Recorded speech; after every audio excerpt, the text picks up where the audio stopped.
आपसे पूछो किसी भी काम को करने के लिए, मैं ये क्यों कर रहा हूं, means why am I doing this, मैं ये काम क्यों कर रहा हूं। सेकंड, इसके परिणाम क्या होंगे, what will be the result consequences of this work, इस काम के रिजल्ट क्या होंगे। मतलब पहले से ऑब्जर्वेशन देखना है कि ये जो मैं काम कर रहा हूं तो वो क्यों कर रहा हूं, इसके रिजल्ट क्या हो सकते हैं और क्या मैं सफल होऊंगा।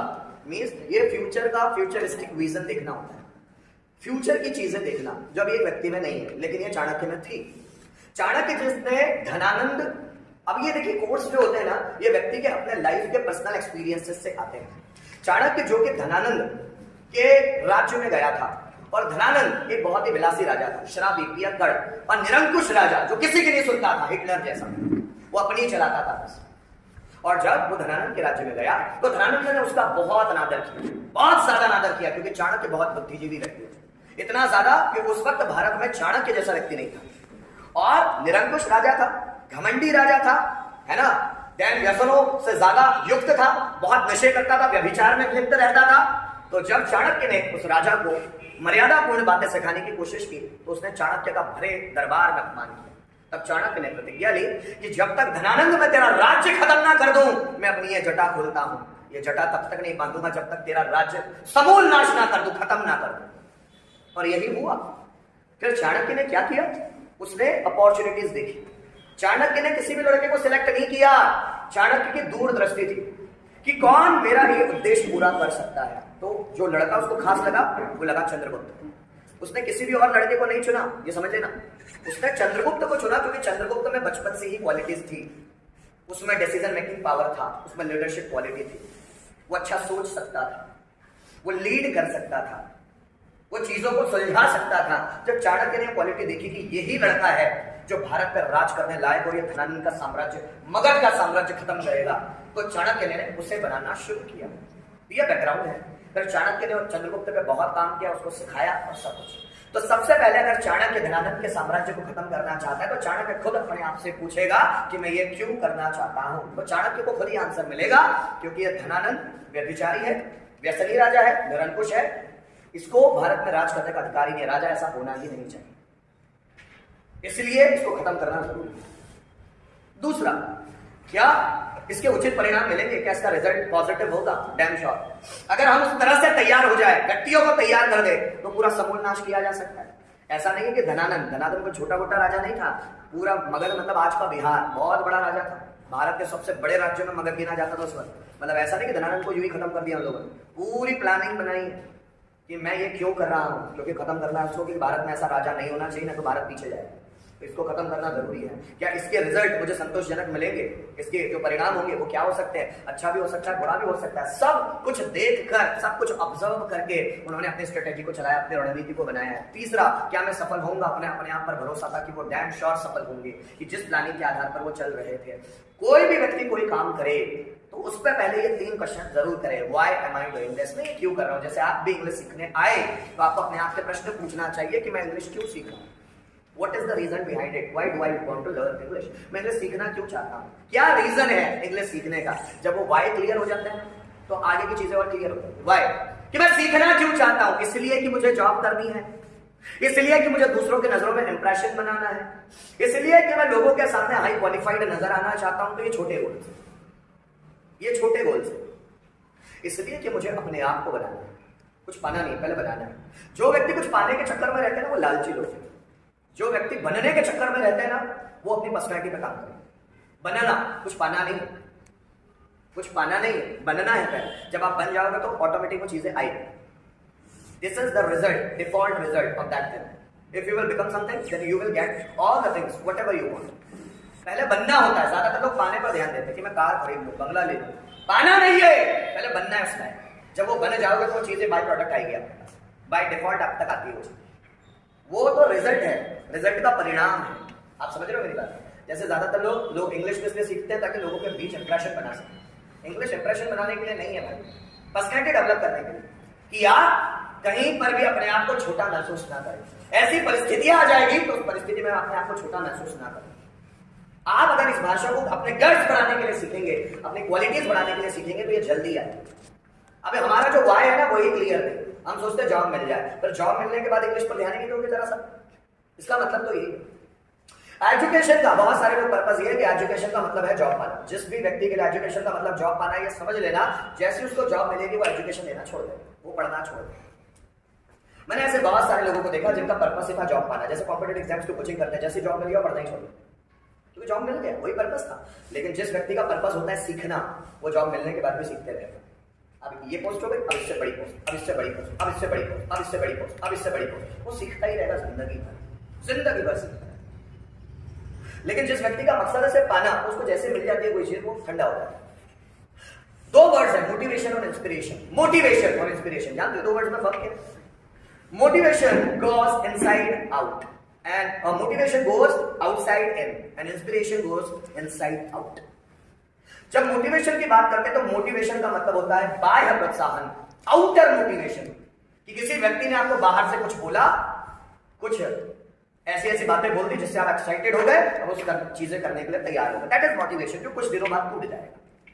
लेकिन इंस्पिरेशन अंदर से आया है, किसी ने बोला नहीं है, अंदर से आ गई वो इच्छा, वो टूटती नहीं है। इंस्पिरेशन टूटता ही नहीं है, इंस्पिरेशन टूटता नहीं है। जैसे छत्रपति शिवाजी महाराज का कि मैं मुगलों का शासन खत्म कर दूंगा, अंदर से है वो। अब इस व्यक्ति को कोई कुछ सहायता भी नहीं दे तो भी करेगा। मोटिवेशन बाहर होता है, मोटिवेशन का मतलब होता है बाहरी लोगों ने आपको मोटिवेट किया करने के लिए। जब आपकी अंतरात्मा आपको मोटिवेट करती है, जैसे भगत सिंह बोलता है कि मैं ब्रिटिश साम्राज्य को खत्म करके ही चैन लूंगा और दबूंगा नहीं इसके अंदर, वो मेरा दमन कर ले, मेरे लोगों का दमन कर ले, ये होने नहीं दूंगा।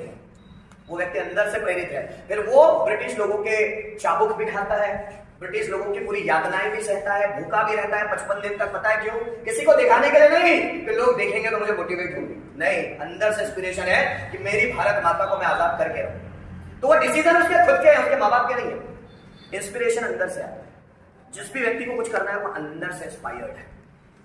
मोटिवेटेड व्यक्ति आउटर होता है, बाहर से उसको कुछ बोल दिया, अच्छी अच्छी बातें बोल दी, कुछ थॉट्स बोल दिए तो एक्साइटेड हो गया, अब मैं तो सीख के रहूंगा, अब सीख के, तो ये बाहर रखा है, कुछ दिनों बाद ठंडा हो जाए। लेकिन जिस व्यक्ति का अंदर से है ना प्रोत्साहन, जिसको बोलते हैं हम लोग इंस्पिरेशन, अंदर से, इंस्पिरेशन हमेशा अंदर से बाहर जाता है। अंदर चीज, अंदर मन में आ गई चीज की, ऐसा तो करके ही रहूंगा, अंदर से आई है, किसी ने बोला नहीं है उसको, अंदर से आ गई है, किसी ने बोला नहीं है, उसका जुनून बन गई है वो चीज। जब तक उस चीज को पाएगा नहीं, छोड़ेगा नहीं। That is the law of attraction, that is the power of subconscious mind. अंदर से सोचिए कि मैं पाकर ही रहूंगा, चाहे कुछ भी करना पड़े, साम दाम दंड भेद उपाय, कुछ भी करना पड़े, ये चीज पाकर रहूंगा, मतलब पाकर। अब ये चीज अंदर से आई, इस व्यक्ति को दुनिया की कोई भी ताकत नहीं रोक सकती। रॉकी को चाहिए था मुंबई, क्या चाहिए तुझे? मुंबई। अब इस व्यक्ति को कोई भी नहीं रोक सकता, क्योंकि इसको बाहरी व्यक्ति ने मोटिवेट नहीं किया है, इसके अंदर से आया है। इसकी माँ ने बोला था बेटा गरीब तो पैदा हुआ है, गरीब मरना मत, अगर तू मेरा बेटा है तो। वो रॉकी के दिमाग में बैठ जाता है, वो रॉकी के दिमाग में बैठ गया। और जैसे वो रॉकी के दिमाग में बैठता है, फिर रॉकी क्या करता है? अकेले ही अपने दम पे साम्राज्य शुरू करना, खड़ा करना शुरू करता है। मूवी देखो, क्या केजीएफ में उसको किसी ने इंस्पायर किया? No, he is internally inspired himself, वो खुद से इंस्पायर है। उसको कोई बोल थोड़ी रहा कि ऐसा करना है, वो खुद कर रहा है। पुष्पा, पुष्पा पुष्पराज, नाम सुन के फ्लावर समझा गया? फ्लावर नहीं, फायर है। मैं झुकेगा नहीं साला, अकेला। क्या इसको उसको किसी ने मोटिवेट किया तो तुझे करना पड़ेगा? नहीं, वो खुद इंस्पायर्ड है। और जो व्यक्ति अंदर से इंस्पायर्ड है, उसको कोई नहीं रोक सकता, रुकता ही नहीं है वो। उसको आराम, भूख, प्यास, चैन लगता नहीं है। वो काम करने में अगर व्यस्त है तो उसको भूख नहीं लगेगी। आपको भूख लगती है बार बार भूख लगती है? वो इसीलिए लगती है क्योंकि काम में ध्यान नहीं है। जब काम में ध्यान होगा तो भूख प्यास हट जाती, जब काम में ध्यान होगा ना, भूख प्यास हट जाती है। अभी तो भूख इतनी ज्यादा लगती है इसकी हद नहीं। हाँ ठीक है, अभी हम उस लेवल पर नहीं आए। जब वो लेवल आएगा तब ऐसी भी चीजें होगी, तब आप बोलेंगे sir yes I am experiencing this experience, मैं इस अनुभव को एक्सपीरियंस कर रहा हूँ। या जब आपको नींद लगना छूट जाए, तब आपके अंदर जो बाल चल रहा है, जब अंदर से जुनून रहता है ना, तो इंसान को उसकी तकलीफें भी नजर नहीं आती। उसके पैर में चोट लगी है, फिर भी वो काम करता रहेगा। उसका पेट दर्द कर रहा है तो भी वो काम करता रहेगा। सिर दर्द कर रहा है, बुखार, ये चीजें उसको साइड में करता है, सबको वो साइड करता है और अपने काम में लगा रहता है। अभी वो चीजें लेना, छोटी छोटी चीजें भी हम पर हावी है। पता है क्यों? Because we are not internally powerful. जब हम अंदर से ताकतवर नहीं होते तो ये छोटी छोटी सर्दी, बुखार, बदंदर, ये हमारे ऊपर शासन करता है। और जब हम अंदर से पावरफुल होते हैं तो कैंसर की बीमारी होने दो तो भी हम साइकिलिंग में चैंपियनशिप जीतते हैं। लॉस आर्मस्ट्रॉन्ग 7 बार साइकिलिंग में वर्ल्ड चैंपियन रहा है, कैंसर होने के बावजूद भी। कैंसर होने के बावजूद, बॉडी पार्ट्स नहीं है, इसके बावजूद भी दुनिया के सबसे बड़े साइंटिस्ट है। क्यों? इंटरनली पावरफुल है, अंदर से बहुत मजबूत है। स्टीफन हॉकिंस, एक कान है नहीं, एक कान से सुनाई नहीं आता, एडिसन, इसके बावजूद भी 1250 आविष्कार करते हैं। क्यों? इंटरनली पावरफुल है, बाहर की कोई परिस्थिति उनको रोक नहीं सकती। जो अंदर से मजबूत है, जो अंदर से ही कमजोर है, तो बाहर तो बस परिस्थितियां आ जाए, बहाना। जैसे एक थॉट सुना होगा आप लोगों ने, अगर आप करना चाहते हो तो आप तरीका ढूंढते हो, और अगर आप नहीं करना चाहते हो तो बहाना ढूंढते हो। अगर आप करना चाहते हो तो तरीका ढूंढोगे, और अगर आप नहीं करना चाहते हो तो बहाना ढूंढोगे। ये आप ही हो जो या तो तरीका ढूंढोगे या बहाना। अगर कोई चीज आ जाए, तो मैंने कोई कंपटीशन के लिए तैयारी की, बोल दिया ये करना है, तो अब 2 तरीके होंगे या 2 ऑप्शन होंगे, या तो तरीका या बहाना। सर बहुत बीमार था, ठीक, बीमार था फिर भी मेहनत की, ये तरीका है, तरीका ढूंढा है। हम में से ज्यादातर लोग ऐसे होते हैं जो चाहे चीजों के लिए सिर्फ बहाना ढूंढते हैं, तरीका नहीं निकालते। कैसे कोई काम कर हो सकता है? अगर कोई भी बड़ी से बड़ी प्रॉब्लम हो जाए ना, हे ईश्वर ये काम कैसे हो सकता है, मुझे तरीका दीजिए। अपने आप पर इंटरनली इतना अधिकार हो जाए, इतना पावर हो जाए कि अपनी पूरी बॉडी अपने माइंड कंट्रोल में आ जाए। से एक बार ईसा मसीह नाव में बैठकर जा रहे थे, उनके 12-13 शिष्य थे। ईसा मसीह के 13 मेन शिष्य थे, 13 मेन शिष्य जो उनके साथ ही रहे। ईसा मसीह जा रहे थे नाव में बैठकर, अचानक बीच में समुद्र में बहुत तूफान आ गया। उनके 13 शिष्य घबरा गए, हे प्रभु ये क्या हो रहा है। ईसा मसीह सोए हुए थे, जब तूफान तेज हो गया तो पानी की लहरें ईसा मसीह के ऊपर आई, तो वो लहरों से ठंडा पानी आया तो वो उठे वो, तो अपने 13 शिष्यों को घबराते हुए देखा। वो शिष्य बोले कि यार ये तो बहुत तूफान बहुत ज्यादा बढ़ गया है, यीशु अब हम क्या करेंगे? जो कर रहा है ईश्वर कर रहा है, तुम्हें डरने की जरूरत नहीं है, बी स्ट्रॉन्ग। बोले कैसे? ईश्वर कैसे कर रहा है? हवा तूफान कैसे रुकेगा, क्या रुकेगा? कोई यीशु बोलते हैं उनको, अगर तुम में ताकत है तो अपने ईश्वर को आदेश दो, वो रोकेगा इसको। उनमें इतना कॉन्फिडेंस नहीं था इधर, पर यीशु उठते हैं, ईसा मसीह उठते हैं और सिर्फ समुद्र को हाथ दिखाते बोलते हैं बस रुक जा, और वो समुद्र रुक जाता है। फिर आप बोलेंगे कैसे हुआ? जादू है? नहीं, क्योंकि यीशु को अपने आप पर भरोसा है, इंटरनली वो पावरफुल है अंदर से। उनको पता है कि मैं ऐसा बोलूंगा और ऐसा होगा। जब व्यक्ति को अपने आप पर ये भरोसा होगा तो वैसा भी होगा। आप समझ लो। छत्रपति शिवाजी महाराज की कहानी में कहानी सुनाता हूँ। एक लेडीज, उनका नाम याद नहीं आ रहा, उनके नाम पर राजगढ़ में एक बुर्ज बना हुआ है, फोर्ट बना हुआ है। नहीं, वो तो उनकी माता थी। एक लेडीज थी जो राजगढ़ में सब्जियां बेचने के लिए आती थी, और सब्जियां बेचने वो अपने छोटे से बच्चे के साथ आती थी, छोटे से बच्चे के साथ आती थी। देन शाम में 7-7:30 बजे के समथिंग वो राजगढ़ का जो बड़ा सा गेट है वो बंद हो जाता था। उसके बाद बाहर का कोई व्यक्ति अंदर नहीं और अंदर का कोई व्यक्ति बाहर नहीं जा सकता। उस लेडी का नाम याद नहीं आ रहा मुझे। बस वो लेडी सब्जियां बेचने गई हुई थी राजगढ़ मार्केट में, राजगढ़ का जो दरबार था उसमें सब्जियां बेचने गई हुई थी।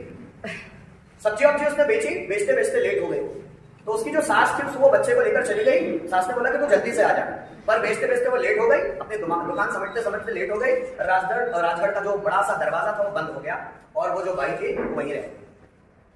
अब उसको अपने बच्चों की याद सताने लगी, बच्चे की, तो उसने सिपाहियों को बोला कि छोड़ दो, मुझे जाना है। बोले नहीं, यह राजा का आदेश है, महाराज का आदेश है, अब दरवाजा खुलेगा नहीं, तो अब कोई व्यक्ति बाहर से अंदर नहीं आ सकता, कितनी भी जरूरत, और अंदर से कोई व्यक्ति बाहर नहीं जा सकता। तो उन्होंने बहुत रिक्वेस्ट की, उस भाई ने बहुत रिक्वेस्ट की सेना के जवानों से, तो उन्होंने खुला नहीं। उसके बाद उसने पूरे जो राजगढ़ था उसका पूरा मुआयना किया, देखा कि मैं कहां से नीचे जा सकती हूँ, पर वो राज बहुत ऊंचाई पर बना हुआ है राजगढ़। तो उसने सभी जगह देखा कि यहां से उतर नहीं सकती, तो उसने एक खाई वाली जगह से रस्सी लेकर वो खाई वाली जगह से नीचे उतरते उतरते, ऐसी जगह जहां पर शेर चीते रहते थे जंगल, उस जगह पे उतरते हुए घर गए। जब छत्रपति शिवाजी महाराज को यह पता चला तो उनको गुस्सा आया। बुलाओ उस बाई को सबसे पहले महल में, बुलाओ उसको, और तुम्हें मतलब उनके ही सेना के जवानों को डांटा, तुम्हें शर्म नहीं आती? सोचो कोई इसी तरह महल में अंदर आ सकता है, कोई कल इसी तरह महल से बाहर जा सकता है। वो भाई ऐसा कैसे कर सके? उनको बुलाया गया। वो भाई डरते डरते राज दरबार में आए, महाराज के सामने सर झुकाया। महाराज को बोले कि महाराज ऐसा ऐसा मुझसे पाप हुआ। पाप नहीं हुआ माते, चरण स्पर्श, तुमको चरण स्पर्श कि मां क्या होती है कि अपने बच्चे के लिए इम्पॉसिबल टास्क, इतनी लंबी दूरी नीचे उतर के जाना, वो भी जंगलों से होते हुए घर जाना, ये तो एक मां ही कर सकती है। इंटरनली पावरफुल, इंटरनली जो पावरफुल होती है वो ऐसी होती है, इंटरनली उसको कोई डर नहीं होता, शेर चीते कुछ भी हो जाए जाता है। एक लेडी का एग्जाम्पल पढ़ा था मैंने, एक लेडी का 2 टन की गाड़ी थी, 2 टन की गाड़ी, अपने आंगन में कपड़े सुखा रही थी, छोटा सा बच्चा, 2 टन की गाड़ी बाहर थी, आ रही थी, बच्चा गेट खोल के बाहर चला गया और वो 2 टन की गाड़ी के नीचे बच्चा आ गया, टायर के नीचे फंसा हुआ बच्चा, 2 टन की गाड़ी थी। वो लेडी गई बाहर, रोते रोते चिल्लाते चिल्लाते, और वो गाड़ी को एक हाथ से उठा के बच्चा निकाला उसने। कहां से ये पावर आया?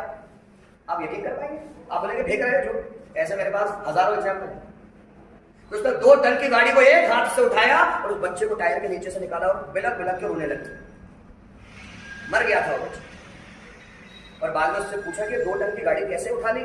पता नहीं, हो गया मुझसे, पता नहीं कैसे हुआ, नहीं पता। आपको पता है, जैसे मैं आपको एग्जाम्पल में बताता हूं, दुनिया में सबसे ज्यादा दर्द होता है 6 डेसिबल, मतलब दर्द को मापने की यूनिट होती है डेसिबल, कि कोई भी दर्द कितना बड़ा है तो डेसिबल। अगर 6 डेसिबल दर्द कोई सहन कर लेना, 6 डेसिबल, तो उसकी मौत हो जाए। इससे ज्यादा दर्द इंसान कोई नहीं सह सकता, 6 डेसिबल दर्द। और मां 10 डेसिबल दर्द सहती है बच्चे को पैदा करने में, 10 डेसिबल, इसलिए उसको भगवान बोला जाता है। इंसान की औकात ही नहीं है 10 डेसिबल दर्द सहने की, मर जाता है। 6 डेसिबल दर्द अगर वो सहले तो मर जाएगा, मौत हो जाती है। मां 10 डेसिबल दर्द सहन कर, 10 डेसिबल, फिर भी ज्यादातर माएं जिंदा रहती हैं, वो मां ही कर सकती है। इंटरनली इतना ज्यादा पावरफुल है, इसलिए तो ह्यूमन जो इंसान होता है ना, वो बच्चा पैदा नहीं कर सकता। उनको पता था ऊपर वाले को, ये जो आदमी है ना, ये बड़ा कमजोर है बॉडी में, हम बहुत कमजोर होते हैं, महिलाएं बहुत ताकतवर होती है। आप समझ रहे? ये इंटरनली पावर का खेल है, जो भी इंटरनली पावरफुल होगा वो कुछ भी कर सकता है। फिर उसकी बॉडी भले बाहर लूली हो, लंगड़ी हो, अंधा हो, बहरा हो, काना हो, कुछ भी हो, अगर वो अंदर से बहुत मजबूत है तो कुछ भी कर पाएगा। जब एडिसन पेपर बेचा करते थे ट्रेन में, तो ट्रेन में पेपर बेचा करते थे, तो उन्होंने छोटी सी लैब बना के रखी थी जब वो छोटे से 12-13 साल के। लैब के उनको बचपन से ही एक्सपेरिमेंट करने का बड़ा शौक था। अचानक टिकट चेकर आ गया, और टिकट चेकर ने जब देखा कि वो लैब में आग लग गई है, जिससे ट्रेन के कंपार्टमेंट को नुकसान पहुंचा है, तो उसने एडिसन को बुलाया, इधर आ, और उसने एडिसन को जोरदार थप्पड़ मारा। जैसे थप्पड़ मारा तो एडिसन के कान का पर्दा ही फट गया। एक कान से ही सुन पाते थे, दूसरे कान से सुन ही नहीं पाते। तो बाद में जब लोगों ने पूछा कि तुमको एक कान से सुनाई नहीं आता है, बड़ा नुकसान होता होगा तुम्हारा, ना ना ना ना ना, कोई नुकसान की बात नहीं है, एक कान से सुनना बंद हो गया, अच्छा ही है। लोगों की नेगेटिव बातें अब कम सुनाई आएगी, पहले ज्यादा सुनाई आती थी, अब कम सुनाई आएगी। वो व्यक्ति का कान फट गया, उसके बावजूद भी पॉजिटिव है, और हमारा कुछ सब कुछ सलामत है, उसके बावजूद भी बहुत नेगेटिव है। सब कुछ है हमारे पास अच्छा, उसके बावजूद भी नेगेटिव। पता है क्यों? क्योंकि हम अंदर से बड़े